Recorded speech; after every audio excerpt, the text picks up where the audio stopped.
नमस्कार। कभी कभी हमारा शरीर वो कहानी कह देता है जिसे हमारा मन शायद जाहिर नहीं कर पाता। आज हम एक महान योद्धा की जिंदगी के एक ऐसे ही पल को करीब से देखेंगे जब उनका शरीर उनके अंदर चल रहे एक बड़े तूफान का आईना बन गया। तो बात हो रही है अर्जुन की। जब भी उनका नाम सुनते हैं तो जहन में एक ही तस्वीर बनती है ना? शक्ति की, नियंत्रण की और जबरदस्त युद्ध कौशल की। मतलब एक ऐसा योद्धा जिसे हराना लगभग नामुमकिन था। और बस यही वो सवाल है जो हमारे आज के विश्लेषण की जड़ में है, जो हमें इस पूरी कहानी के बिल्कुल केंद्र में ले जाता है। हुआ ये कि अर्जुन एक ऐसे अंदरूनी संघर्ष का सामना करते हैं जो उनके फौलादी इरादों को भी हिलाकर रख देता है। कहते हैं ना कि जब मन में बहुत उथल-पुथल हो तो अक्सर शरीर ही सच बताता है। तो चलिए देखते हैं कि अर्जुन के शरीर ने आखिर क्या कहानी सुनाई। अब हम कहानी के उस हिस्से पर आ गए हैं जो हमें सीधे एक प्राचीन ग्रंथ से मिलता है। ये समझिए कि ये एक ऐसा सबूत है जो अर्जुन की उस हालत को शब्दों में बयां करता है। ये श्लोक अर्जुन की उस हालत को दिखाता है जब शब्द कम पड़ जाते हैं और शरीर अपनी कहानी खुद सुनाने लगता है।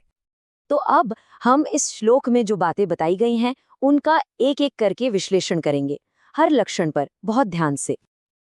पहला लक्षण, शारीरिक संतुलन का पूरी तरह से खो जाना। जरा सोचिए, एक योद्धा जो हमेशा चट्टान की तरह स्थिर रहता है, आज उसका पूरा शरीर कांप रहा है। यह सिर्फ एक शारीरिक प्रतिक्रिया नहीं है, ये उनके अंदर जो मानसिक तूफान चल रहा है, उसका बाहरी रूप है। और फिर ये होता है, उनका धनुष, गांडीव, उनके हाथ से छूट रहा है। देखिए, एक योद्धा के लिए उसका शस्त्र सिर्फ एक हथियार नहीं होता, वो उसकी पहचान का हिस्सा होता है। तो धनुष का छूटना सिर्फ हाथ की पकड़ ढीली होना नहीं है, बल्कि ये उनकी पहचान के बिखरने का प्रतीक है। और ये तीसरा लक्षण, एक गहरी, एक असहनीय पीड़ा, ऐसा महसूस होना जैसे अंदर ही अंदर सब कुछ जल रहा हो। ये उनके मानसिक कष्ट की इंतहा है। तो सवाल ये उठता है कि जो कुछ भी हो रहा था, क्या वो शरीर की कमजोरी की वजह से था? क्या ये शरीर की नाकामी थी?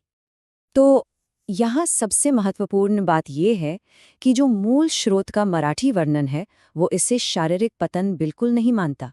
वो कहता है कि ये एक मानसिक, एक भावनात्मक बिखराव था। वहाँ एक बहुत ही शक्तिशाली शब्द का इस्तेमाल हुआ है, मानसिक तुटनारी, जिसका सीधा सा मतलब है मन का टूट जाना। जानते हैं, ये हमें आज की एक मनोवैज्ञानिक अवधारणा की याद दिलाता है जिसे साइकोसोमैटिक रिस्पॉन्स कहते हैं। इसका मतलब है कि जब हमारा मन किसी गहरे तनाव या संघर्ष से गुजरता है तो हमारा शरीर उस पर प्रतिक्रिया करता है, बीमार पड़ जाता है। अर्जुन का अनुभव इस बात का एक सटीक उदाहरण है और यही चीज इस प्राचीन ग्रंथ को आज भी उतनी ही प्रासंगिक बनाती है। चलिए अब इसके निष्कर्ष पर आते हैं और देखते हैं कि ये प्राचीन कहानी हमें इंसान की फितरत के बारे में आखिर क्या सिखाती है। तो इस पूरी कहानी से हम क्या सीखते हैं? बस यही कि हमारा शरीर और हमारा मन एक दूसरे से कितने गहरे जुड़े हुए हैं। अर्जुन का ये अनुभव हमें दिखाता है कि जो लोग बाहर से सबसे मजबूत दिखते हैं, वो भी अंदर से टूट सकते हैं। और ये उनकी कमजोरी नहीं, बल्कि उनके इंसान होने का सबूत है। और हम बस इसी विचार के साथ इस बात को खत्म करते हैं कि असली शक्ति का स्रोत क्या है। क्या वो एक अटूट दिखने वाले बाहरी कवच में है, या फिर अपने अंदर की दरारों को स्वीकार करने और उनका सामना करने की हिम्मत में?